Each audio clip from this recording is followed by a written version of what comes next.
Hello viewers, আসসালামু আলাইকুম। আরজি লাইফস্টাইলের নতুন আরও একটা ভিডিওতে আপনাদের সবাইকে ওয়েলকাম করছি। কেমন আছেন আপনারা সবাই? আশা করছি আল্লাহর রহমতে সবাই খুব ভালো আছেন। আমরা আলহামদুলিল্লাহ ভালো আছি। নতুন আরও একটা ভিডিও শুরু করতে যাচ্ছি। আশা করছি বরাবরের মতো আমার আজকের ভিডিও আপনাদের কাছে ভালো লাগবে। ভিডিও শুরুতেই বলবো, প্লিজ ছোট্ট একটা লাইক দিয়ে তারপরে কন্টিনিউ করবেন। একদমই স্কিপ করবেন না, শেষ পর্যন্ত আমার সাথেই থাকবেন। আশা করছি ভালো লাগবে। আজকের ভিডিওটা সন্ধ্যা থেকে শুরু করেছি। বিকালবেলায় কিছু ডাল ভিজাতে দিয়ে রেখেছিলাম, কারণ রাতে আমার তেমন কোনো রান্না নেই। দুপুরের মোটামুটি সব রান্না আছে, জাস্ট তারা বাপ বেটার জন্য একটু ডাল রান্না করলেই চলবে। তো এই জন্যে ডাল ভিজাতে দিয়েছি, এখন সেটাই সিদ্ধ করে নিব। আমার পুরানো বাসায় লাইনের গ্যাস ছিল, ওখানে অনেক বেশি প্রবলেম করতো। বলতে গেলে মাসের পর মাস আমি কোনো লাইনের গ্যাসে কোনো দিন রান্না করতে পারি নাই, এরকম সমস্যা ছিল। তো পরবর্তীতে এই যে নতুন বাসা নিয়েছি, এটা একদম দেখে শুনে সিলিন্ডারের গ্যাস ইউজ করতে হয় এরকম দেখে বাসা নিয়েছি। কিন্তু এই যে জানুয়ারি মাসের শুরু থেকেই শুনলাম সব জায়গায় সিলিন্ডার গ্যাসের অনেক বেশি সিন্ডিকেট চলছে, দাম অনেক বেশি বাড়িয়ে ফেলেছে। 2000 টাকার নিচে কোনো সিলিন্ডারই নাকি পাওয়া যাচ্ছে না। তো ভাবলাম এখন থেকে একটু সাশ্রয়ী হতে হবে। তো আমি আগে যেহেতু ইলেকট্রিক চুলা ইউজ করতাম, তো তখনও আমার অনেকটা সাশ্রয়ীভাবে আসলে চলতে হতো। তো এখন ভাবলাম আর একটু সাশ্রয়ী হতে হবে, না হলে অনেক তাড়াতাড়ি গ্যাসের সিলিন্ডার চেঞ্জ করার টাইম চলে আসবে। তো সাশ্রয়ী হতে যেয়ে একদম প্রথম যেটা আমি ফোকাস করছি সেটা হচ্ছে প্রেশার কুকারে মোটামুটি যত রান্না করা যায় সেটা করে নিলে দেখা যাবে খুব কম সময়ে আমার রান্নাটা হয়ে যাচ্ছে। তো তখন গ্যাসও কম লাগবে। তো ওইটার চিন্তা করে আমি সবার শুরুতে ডালটা আসলে প্রেশার কুকারে দিয়েই সিদ্ধ করে নিচ্ছি, কারণ আমাদের ডাল সিদ্ধ হতে দেখা যায় অনেক টাইম লেগে যায়। তো ওই জন্যেই আমি প্রেশার কুকারে সিদ্ধ করে নিলে দেখা যাবে খুব কম সময়ে আমার ডালটা সিদ্ধ হয়ে আসবে। প্রেশার কুকারে অনেক ধরনের রান্নাবান্না করা যায়, ডাল সিদ্ধ থেকে শুরু করে আলু সিদ্ধ, তারপর হচ্ছে ছোলা সিদ্ধ, তারপর মানে যেই খাবারগুলা রান্না করতে লং টাইম সময় লাগে সেই ধরনের সব খাবার আসলে এখন প্রেশার কুকারে করা যায়। ইভেন আমি তো খিচুড়িও রান্না করেছি, জাস্ট 3 থেকে 4টা সিটি মারলেই যখন অফ করে দেই, এরপরেই খুলে দেখি একদম সুন্দর মতো খিচুড়ি রান্না হয়ে গিয়েছে। তো এখন চাইলেই আসলে যদি একটু গ্যাস সিলিন্ডার সাশ্রয় করতে চান, তাহলে দেখা যাবে আমাদের প্রেশার কুকারের ইউজেসটা একটু বাড়িয়ে দিতে হবে, তাহলেই দেখা যাবে আমাদের সিলিন্ডারটা বেশ কিছুদিন বেশি যাবে। তো এর মধ্যে আমি ডালটা সিদ্ধ করতে বসিয়ে দিয়েছি।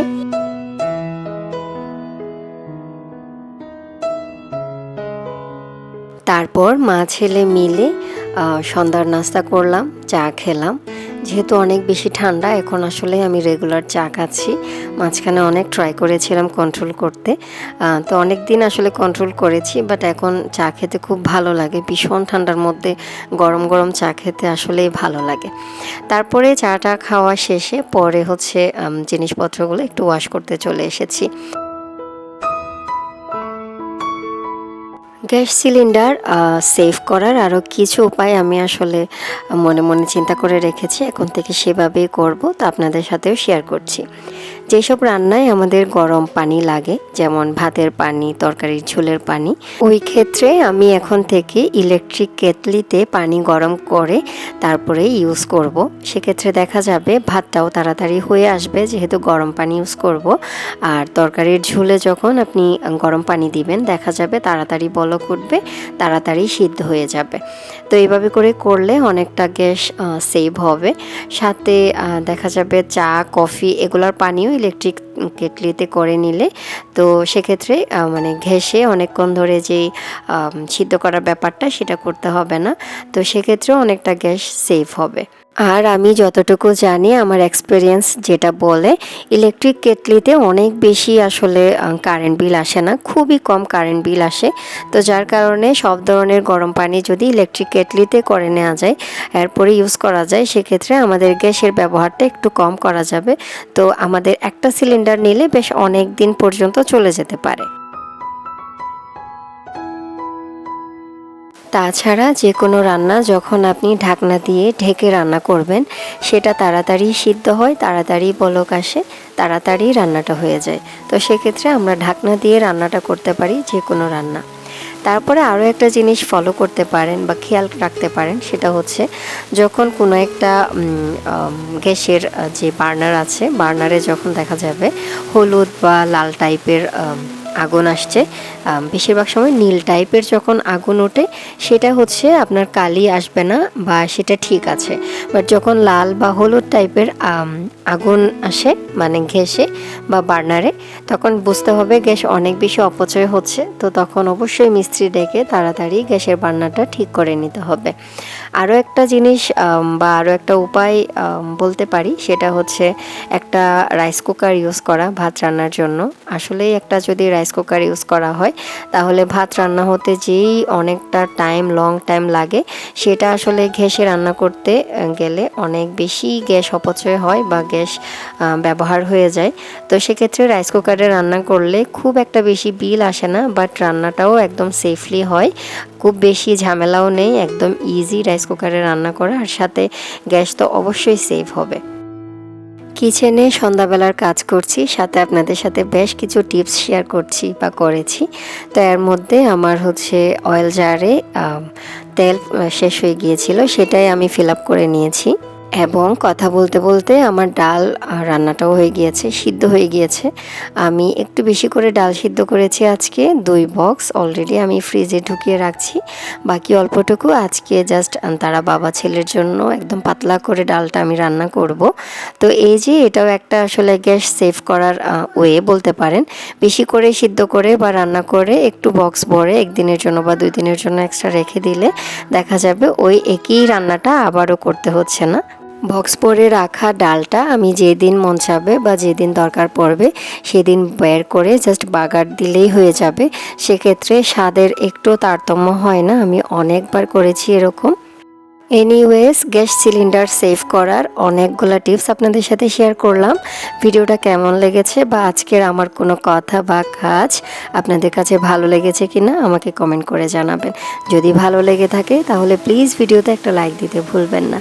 আর আজকে যদি আমাকে প্রথম কেউ দেখে থাকেন আর আমার ভিডিও যদি আপনার কাছে ভালো লাগে, নেক্সট টাইম যদি এরকম ভিডিও আরও দেখতে চান তাহলে অবশ্যই আমার চ্যানেলটা সাবস্ক্রাইব করে দিতে হবে। সাবস্ক্রাইব করে পাশে থাকা বেল বাটনটা অন করে দিবেন। সেক্ষেত্রে আমি যখনই ভিডিও আপলোড করব আপনার কাছে চলে যাবে, আপনি আপনার সময় সুযোগ মতো দেখে নিতে পারবেন। এই সবগুলো কাজ যারা করে আমাকে অলরেডি সাপোর্ট করছেন, আপনাদের সবাইকে আমার অন্তরের অন্তঃস্থল থেকে অনেক অনেক ধন্যবাদ এবং কৃতজ্ঞতা।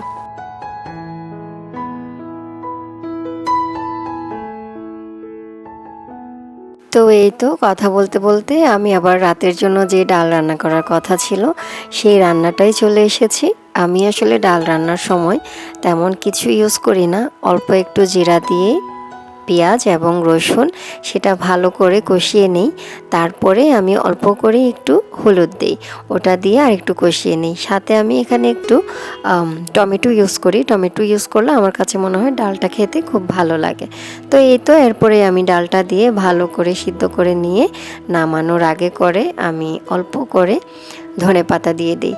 আর এই শীতকালের ধনেপাতা কী যে সুন্দর ঘ্রাণ আসে, মানে যেই রান্না ইউজ করি না কেন ওই রান্নাটাই মনে হয় একদম সুন্দর একটি স্মেলে পরিপূর্ণ হয়ে যায়। বলতে গেলে রান্নার স্বাদ অনেকটা চেঞ্জ হয়ে যায় এই ধনেপাতার জন্য। ওই জন্য আমি আসলে সব ধরনের রান্নায় মোটামুটি ধনেপাতা ইউজ করি। তো রান্না আমার শেষ, এবার হচ্ছে খাওয়া দাওয়ার পালা। তো খাওয়া দাওয়া করার আগে তখনও জোহানের বাবা বাসায় আসেনি, রাতে প্রায় 10টা বাজে। তো ভাবলাম নতুন বাসায় আসার পরে আসলে আমার এই ডাইনিং টেবিলে কোনো ক্লথ বিছানো হয়নি, এরকমই ছিল, মানে খোলা ছিল, সাথে ওভাবেই এতদিন খাওয়া দাওয়া করেছি। তো পরবর্তীতে ভাবলাম একটা ডাইনিং ক্লথ আসলে এখানে বিছিয়ে তারপর একটু গুছিয়ে নেই বা সাজিয়ে নেই। তো সাজানোর কিছু নেই, ডাইনিং টেবিল আমার কাছে খুব সিম্পলই ভালো লাগে।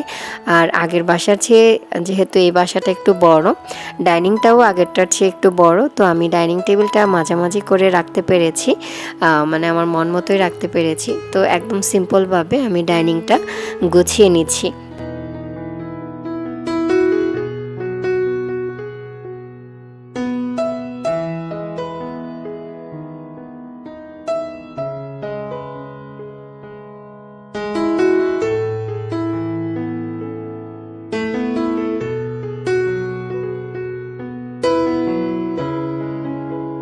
আমার গত ভিডিও এবং এর আগের ভিডিওতে আমাকে অনেকেই কমেন্ট করেছেন।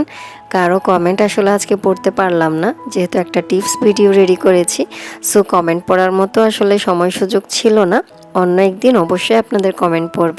কিন্তু আপনাদেরকে অনেক বেশি ধন্যবাদ আমার ভিডিওতে এত সুন্দর সুন্দর কমেন্ট করে আমাকে নতুন ভিডিও তৈরি করার, ইন্সপায়ার করার জন্য। সেই সাথে একজন আপু আমাকে জিজ্ঞেস করেছিলেন আমার বাসার ভাড়া কত। তো আমি আসলে জানি না কেন আপু ভাড়াটা জিজ্ঞেস করেছেন, কারণ আমি তো আমার বাসাটা আসলে দেখাইনি, বাসার তেমন কোনো কিছু দেখানোর মতো ভিডিও এখনও আপলোড করিনি। তো উনি হুট করে আমার বাসার ভাড়া জিজ্ঞেস করেছেন। আমার কাছে একটু বিব্রত লেগেছে, আমি আপুকে কোনো রিপ্লাই করিনি। হয়তো বা কোনো একটা কারণে উনি এটা জানতে চেয়েছেন। যাই হোক, আসলে আমি বলতে চাচ্ছি বাসার ভাড়া বা এরকম জিনিসগুলো তো একটু পার্সোনাল, এগুলা পাবলিকলি বলার মতো আমার কাছে মনে হয় বিষয় না। তো ওই জন্য আমি অনেক বেশি সরি আপু, যদি আপনি আজকে ভিডিওটা দেখে থাকেন। আমি আসলে বাসা ভাড়াটা বলতে চাচ্ছিলাম না আর কি। এনিওয়েজ, আমি এদিকে কথা বলতে বলতে এদিকে আমার ডাইনিংটা সুন্দর করে গুছিয়ে নিয়েছি।